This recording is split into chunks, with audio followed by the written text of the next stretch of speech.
now you're back after playing your playing days, and now you're back contributing to the program in a much different way.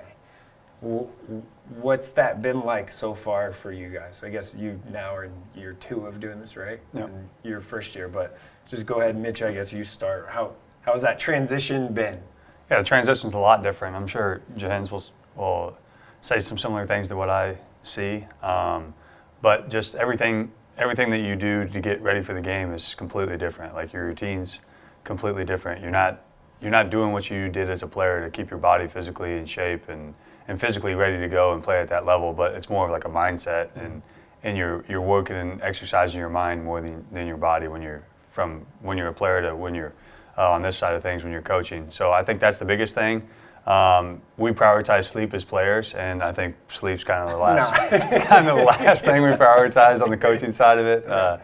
You just never know, and when you feel like you're done, you never quite are, and something always comes up, and you can always it's hard to turn your mind off on this side of things. And at the end of the day, you ultimately can't control the outcome once the ball goes up in the air. You can kind of put guys in positions to be successful, but you can't essentially make the basket. So I think those are some of the biggest things that I see, and that you kind of have to adjust to. How hard is that to because it hasn't been that long ago since you guys played, and you used to be in control of okay, I can go try and make this shot or make this play. How hard is that to kind of rein that in inside of you when something doesn't go right? I would say it's definitely difficult, but like Mitch has said, the best thing we can do for the players right now is just to prepare them, every day in practice, in individual sessions, in film study.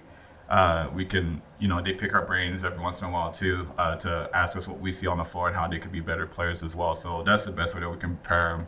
And the toughest part is just having to sit idle on game day. Everything up to that we can control, but like Mitch just said, once the ball gets tipped up out there, it's up to them to make those right reads, make those right decisions, and all we can do is try and guide them. And it's difficult. We're both competitors. Right. We both played at a really high level, and I think every once in a while you just kind of have an out-of-body experience and you start living vicariously through those guys. But aside from that, we just try to do our job to the best of our ability, and that's just to prepare the guys. How do you stay? Do you have superstitions that you maybe did as a player that you're now find yourself nervous tics or something getting ready for a game that you still kind of do even though you're not actually playing anymore? I'll start on that. I would say no, just because in the positions that we're in, something always comes up. Right. So it's hard to stay in a routine just because you're always doing something in the heat of the moment or before or just after or whatever. So it's never really routine based. As a player, I would say no, just because I probably did a couple little things subtle that I don't really realize now, but I didn't focus on much. But I just you never know what's going to come up. There's a lot of adversity. There's a lot of things and different challenges that come at you during the game that you can't plan for, so you can't really. But back to the routine, back to the body, making sure you're ready to play. I mean, that was kind of a routine-based. Pre-game warm-ups, that was my routine-based. But maybe Jahenns has something different. I mean, as a coach, no, definitely not. It's just you're always kind of on your toes, just, trying to communicate the best way to go about what the next thing is going to be. So from that standpoint, not necessarily. As a player, I mean, obviously, like Mitch said, game day is game day. You wake up, you eat breakfast, you go to shoot around, you take your nap if you're that type of guy, and then you go out there and you just try to loosen up as best as you can. But no, on this side, not necessarily, at least not quite as of yet. I think maybe a couple of years down the stretch when we have more experience, that's a good question we to come back to and see if we kind of change a little bit. But for the time being, as I'm speaking for myself, as I'm learning to try and be a coach, I guess in the best way possible, I'm just trying to see what the other coaches are doing around me and just try to be a sponge and kind of take in some of that information and see how I'm going to adapt that to my routine further down the line. Do you still have that nervous energy before a game? Is it more or less? I would say it's definitely more. Yeah, it's more. As a player, you kind of knew what positions you were going to be put in. You kind of knew what plays we were going to run. You knew the scouting report. And you just, as a freshman, it was a little harder just because you had to, if you didn't execute the game plan, then you were sitting next to Coach Mack and the other guys. But as a junior and senior, when you got more leash, the nervousness kind of went out the window. But on this side of things, you have to react. You have to see what they're doing and react quick in the heat of the moment. And I think that's hard, especially when you're not in the position to physically have the ball and physically make the plays. Yeah. Why Creighton? Why did you decide to give back, basically, to the university that gave so much to you? Why come back and why start this journey at basically the bottom, right, of the coaching tree? Because this place just means that much to, I'll speak for myself, for me, and I think Mitch would agree as well. Like, everything as far as basketball is concerned, like, Creighton's given me everything to be successful. I was able to play 10 years overseas because of the foundation that I had by coming here. And, my coming here it wasn't all, peaches and roses. Like, Coach Allman leaves, Coach Mack comes and takes over. There's a little bit of limbo there whether or not I'll be, on the team. And, turns out I have an amazing relationship with Coach Mack for 4 years. He continues to be a mentor for me throughout my playing time overseas. And him understanding that I wanted to be a coach, he extended that invite for me to come back and start my coaching here. So just this place, this campus, the people, our coaching staff, Coach Mack specifically, it just mean a lot to me. And it was just important for me to come back and learn the foundations of coaching here. I can't say any better than that. I mean, I'll elaborate a little bit more on the people and just kind of the culture and like what he talked about with Coach Mack. I mean, the culture that he's able to sustain and build even through an ever-changing college basketball, and we're always going to see it, especially with the new rules of the game. He's been able to stay consistent to who he is and true to himself and do things the way that he's always done them, even if dollar signs are getting thrown around. He's able to just kind of keep his same approach, which I respect that. I appreciate that. And I, like he said, like I want to be around people who view it like that, view it similar to how I do, and try to be around a culture that wants to win the way that I want to win. So about that culture, it hasn't really shifted. Like, the foundation has been the same, even though, like, going from Missouri Valley to Big East to now, it's like, there's so much more of a national spotlight on Creighton. Why? Like, why has it not changed? How has it not changed? Everything's evolved. Like, NIL stuff and recruiting's ticked way up from the level of player that you can now attract at Creighton. Yeah. But the culture and the foundation is still pretty the bedrock of the program. What? How is that sustained? Yeah, honestly, I would say it's sustained largely in part because of Coach Mack and who he is and what he's built. And before that, I mean, Jahenns and his group, like, you had him and Grant Gibbs and the McDermott and Chat and all those guys. Like, that group was basically the foundation of, and it kind of was the stepping stone to getting us to the next level. Yeah. And then guys like Marcus Foster and Watson and Maurice Watson and Justin Patton, like, took the next step. So then it just kept repeating itself. But I think there's a world, in a world where people are hunting money, there's still people that want to be a part of what we have and be a part of the culture that we've built. And when you attract those people, you're able to see success and sustain success the way that we have. Even when we lose guys, I mean, the next guy up, you have roles are redefined and people buy into the culture and want to do and want to be a part of what Coach Mack has built. And obviously Coach Rass bringing in these guys and kind of at the forefront of where we were in our foundation. Right. And guys just come in and they want to be that and they want to do that and they want to exemplify that in every way of their life. So I think that's how you sustain success in this world. So Jahenns, you're obviously older. Mm-hmm. Then I'm talking to the two of you now. Yeah. So but you are able to be on the floor and help with scout and practice and be like a guy. Mm-hmm. The speed of the game may be a little fast for you now. How do you help kind of the team in that way, even though knowing, all right, man, like, I can't keep up with these guys?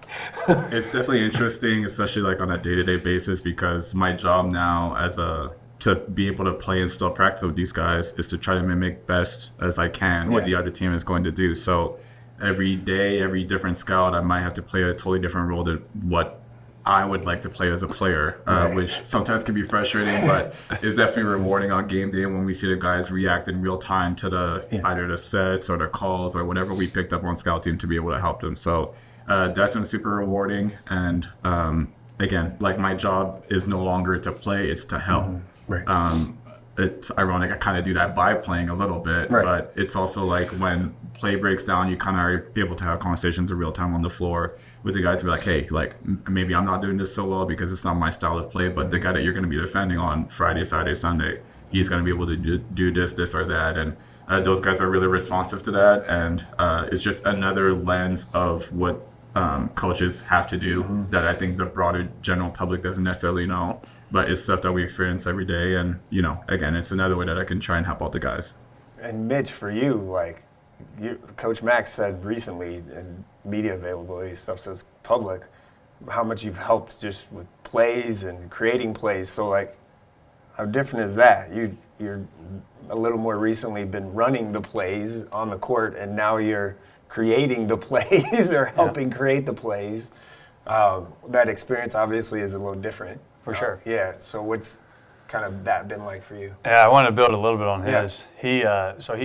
He talked about being in it. Like he's able to stop the guys real time and talk about those things. And the biggest difference, like I was in a similar role last year, and going into where I am this year, you miss a lot of things if you're not on the court. So like there's a huge value in when Jahenns knows what he's doing and what the other team's trying to emulate. So there's a value that he can see because he's seeing how guys are guarding him in live in practice. Yeah. Than what we can see outside the floor because you're not actually in the situation. So there's like a huge value that it can't go unknown that like. Especially someone that's played at such a high level. Like, for sure, and a high IQ guy that can understand like, hey, you did this, but this is how they're going to counter this, or this is how they're going to attack this. So there's like a huge value with him being able to do that. And then just like with the offensive perspective, I've always been an offensive mind. I mean, Mac has. Yeah. If you ask the wrong person, that's about all you can do. I was sufficient enough on defense just to get on the floor, but I mean, we were a little bit flipped. He was the 3-and-D guy. I was just the 3 guy, so we made it work. But no, at the end of the day, I mean, that's the beauty for working for a guy like Coach McDermott. He gives me way too much credit. I mean, he never has to do that. Sometimes I have a couple ideas. I'll bring him an idea, and then he'll tweak 2 or 3 or 4 things, and then like his mind is already a step or 2 ahead of mine. Where it's like I have the idea, but then he just tweaks it and makes it like a finished product. Yeah. And he sees it right there. And when the unique thing about Coach Mack, when you bring him ideas, his mind just like it unlocks like to a different. I don't know, universe. Yeah. You can't. You can't. Yeah. If you guys know the reference of Beautiful Mind, like that's exactly what Coach Mack is when Mitch or anyone brings him any sort of like offensive ideas where we'll say, hey, we could do this and that with the 3 coming off the screen, let's say, and Mac will just kind of like diagram something in his head, and by the time like in live action in practice, like he'll try something and we'll recognize it as an idea that either Mitch or whoever brought to him. But the way that the product is done at the end is just so beautifully constructed. It's kind of insane. So I think like for guys in our position, like what else can we do but learn from someone like that who is just able to plug things in such a not only a quick fashion but like in an efficient fashion as well, where he gets the right guys in the right spots and it usually turns into a basket. For sure. Okay, I want to have a little fun here before we end. So this. You haven't having fun? No, I mean I want funny questions. This is fun. Yeah, this is fun. I've known you guys I think for a long time, so I want to ask a little fun questions. So why didn't you run track? Because like everyone in your family besides your brother did. Yeah. So why basketball? I did it in middle school. I hated running for fun. Like I had to like, if you put a ball in my hand, I could run, but like, I mean, maybe a baton. In a relay race, I was fun in relay races because it was like a team game. Right. But I don't like running for fun. I didn't like practicing like gassers and different lactic, whatever they were, lactics after practice. Yeah. And then I was going through like my back. I was going through growing pains, and I was like, that was a big turn off to me to track. So I stopped doing it. I let my sisters take care of that. My brothers take care of that. And then we're in a very cold snap in Omaha right now. But like you're Canadian, you're used to this, right? Yeah. Or is this just It's cold as cold. Like The stereotype that Canadians don't feel cold, we feel it just as much. I was saying it earlier, we have a PhD in cold. So when Omaha gets like this, I say immediately I miss Canada. But it's like if I go back, it's going to be colder than what I have here. So I can't escape it. It sucks that I fell in love with this city and I love this community, but I have to also endure the cold, I guess, whenever it comes. As part of loving community, why is Omaha so special for you guys to like just continue to come back and be here? I would say it's just the people. Like Nebraska nice is a real thing, and what really No worry about it. It's on me. technical difficulties. That's okay. That's right up my alley. What really like exemplifies that for me is having played overseas and having a bunch of American teammates in all these different countries that I played in, and they talk about their experience in college, and it's so totally different than my experience here. I talk about like how all my former teammates are still my best friends, how we could hit each other up in the blink of an eye and we'll get an answer.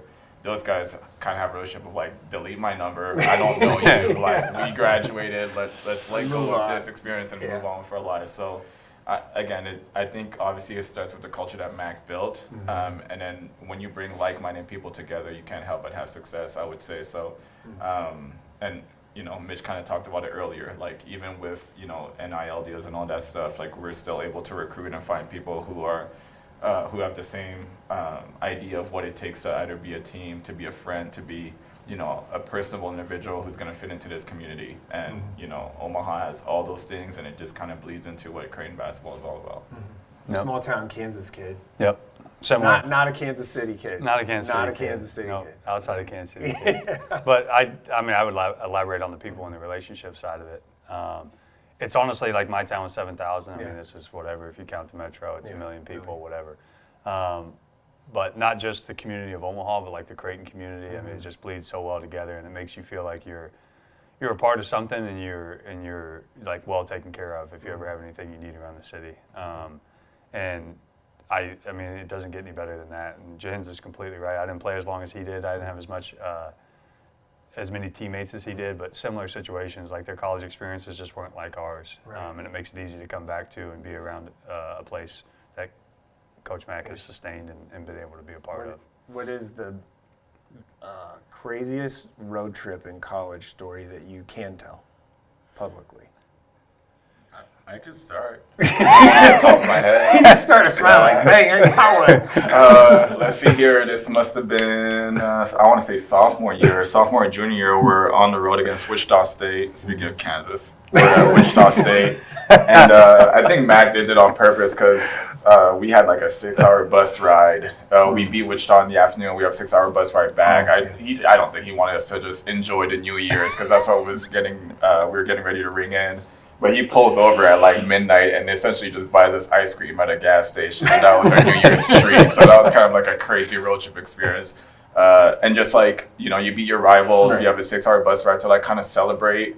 And then we top it off with ice cream. Like that was a super cool trip. It's a memorable one. Not maybe like crazy in the sense of like, I don't know, something insane happened. But, you know, it's little moments like that. Stop in like Salina. Yeah. You tell me, I don't know. Somewhere USA, somewhere Kansas. Yeah. But, you know, it's little memories like that. Oh, yes. Number 2. Yeah, you're not the only one. Yes. Should I just drop mine to not feel left out? Yeah. All right. Or you stop in like, what's the town Clouds in? Yeah. I don't know. My brother went to Cloud. Yeah. I've been there. It's all right. Yeah. It's on top of my head. That's I'm kind of on the Medora kid. Yeah. What about you? Is there a story? Mine would probably go more to like one game my junior year. We beat Oklahoma at home, and we were going to Arizona State. And mine was more like a personal thing. Yeah. We had a couple of us over, and we had some drinks. You know, we were of age. All of us are of age.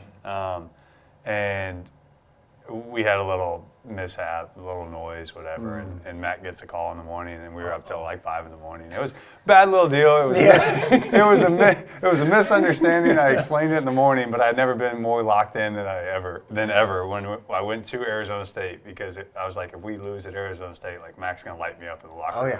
Because I was out 36 hours before, up till 5 in the morning. So luckily we were able to win that game, so we kind of dodged the bullet, but that was probably mine. I never did it again. Yeah. It's all about what you can do and not get caught. Okay,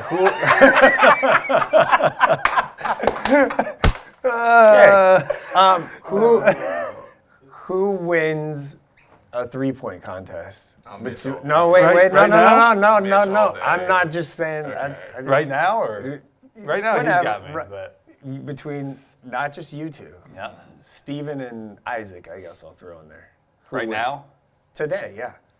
If we went like 2-on-2, us two versus those two, I think we're competitive enough that we can hold our own. Let's just put it that way. Those guys are tremendous shooters too. We're just shooting spot shots. Yeah, Yeah, we're like just what's the shooting game? So however you want to do it. Like, I'm probably gonna give the nod to them. They're in it every day. Just because they're doing it, no defense, Yeah. like catch and shoot. If Like you guys have it- ever seen Isaac shoot like by Yes. himself, I'll give him like a 96% rate. Yeah. Like he does not miss. He runs Yeah. a lot of Ethan Rogge in that way. So, yeah, Steven's Yeah. very similar. but it'd be close. It'd be close. In our primes, Yeah. it's over with. They have no chance. Okay. No chance. Like, I'm not going to debate that. No, they can. You can bring them in later. You can ask Yeah. them this same question next time you get them on an interview. Like, hey, word on the street was they're whooping you in a 3-point contest. I might drop a text or two. No, I'm taking me. I'm taking me when I'm playing. I'm taking us. I hope so. I like that confidence. Not right now. I don't. You've have always had that confidence. that. I got a little bit of it. Yeah. He'll bring it. Both. Yeah. Jahenns, your photo is still very prominent in the McDermott Center. And it's the team huddle one, and it's 17,000 strong, whatever that says. You now see that every single day. What is that? What kind of emotion do you have? When you kind of first were like, okay, man, I'm now like manager here, I'm working here, I played here, I remember that photo, that time, that moment. What kind of emotion goes through you there? I think it's just a friendly reminder of not only like the group of guys that I had when I played. When I look up there and I just see, all my best friends with me, like getting ready to go to battle against a Villanova team that we had very good success against. It's just kind of a reminder of what this all means. It's the togetherness, it's the family, it's the friendships that are built over time, and the first time I saw it was the most emotional I ever got about it, just that like I was even in consideration for being put up there. And I don't even know what their criteria was or why they chose that picture. But I remember coming back in the summer and training and just thinking about how cool it was to just be being able to be up there with all my best friends. Like that's what I think about when I see it now. But that emotion was at its height, like back then when I saw it for the first time. And it's just a cool reminder of what a community of like-minded people could do. What's next? Last one here. What's next for Creighton men's basketball? What does 5 years look like from now? I mean, I think there's going to be a Final Four somewhere in that 5-year. Obviously, that's the plan. That's the goal. When you get close to it, obviously I wasn't here, Jahenns wasn't here, but you're a small piece of it just because you're a part of the evolution of this place. So you obviously cheering for everybody that comes before and after you to essentially reach those heights that you never did. I think what MAC has going on and where we're at as a university and as an organization, we're going to be able to break down that door and get to that point. So whether it happens this year, next year, in the next 5, I think there will be one of those in the rafters or whatever, and that opportunity will be presented to us, I think. What do you think that day will feel like if it happens? Like for you guys personally, like let's say buzzer sounds. What kind of? I think it would just be like, for me, a decade plus of just wanting, wishing, working for, hoping that it would happen. And then, if that moment ever happens, when that moment ever happens, we'll all be able to take a collective deep breath and be like, hey, like we have done something in this program that has never been done before in Omaha. And I hope that like obviously Creighton supporters will like relish and appreciate those opportunities because they come few and far between obviously and they're very difficult to get to. Even like a couple of Sweet 16s and Elite Eight these past couple of years, like it's very difficult to get to that point. And I just hope people aren't bored with the success that Coach Mack has brought to Omaha and to our community, and that people just continue to support it and just hope the best for these guys. Yep. Anything else? No, that's money. I mean, it's hard to win. It's hard to win on a national stage. It's hard to win in the Big East. It's like winning's tough, and Yeah. sustaining winning is really Even tough. harder. Yeah. Yeah. So I think we're going to get to that point and give all the guys whoever is a part of that team, the opportunity to be there. So that's what I'm looking forward to. All right. Thanks, guys. Appreciate Appreciate you guys. Yeah. You know, man. Thanks.